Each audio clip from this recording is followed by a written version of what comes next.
Early in 1967, the Air Force began searching for a man to fill a new post. The post was Chief Master Sergeant of the Air Force. The job would be created by the first man to hold it. High-ranking NCOs in the force were considered and the selection was made.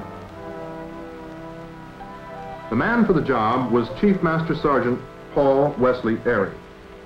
Since 1964, he had served as First Sergeant of the 4756 Civil Engineering Squadron at Tyndall Air Force Base, Florida.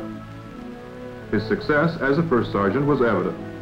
Sound management practices, such as this early morning briefing with his section chiefs, and frequent consultations with his airmen, kept Sergeant Airy in constant touch with his operation.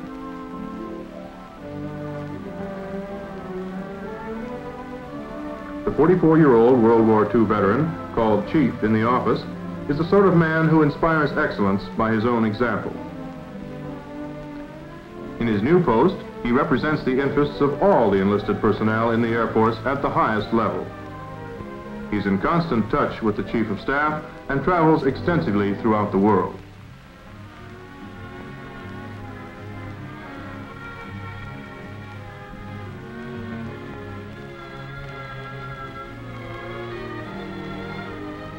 Essentially a family man, Sergeant Airy is also a lay reader in the Holy Nativity Episcopal Church, where he was very active during his tour at Tyndall.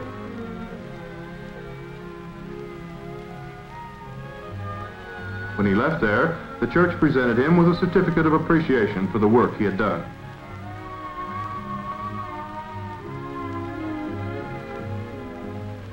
The Airys live in this beautiful and spacious home they built on the inland waterway at Panama City, Florida.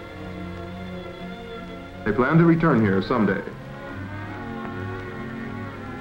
The Airys recall with pleasure the letters of congratulation they received when the appointment was made.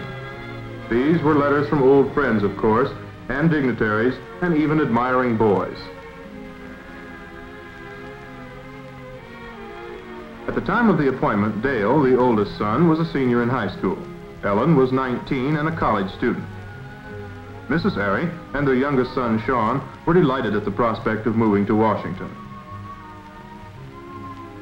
The Air Force and its thousands of enlisted personnel are well represented by Chief Master Sergeant of the Air Force, Paul Wesley Airy.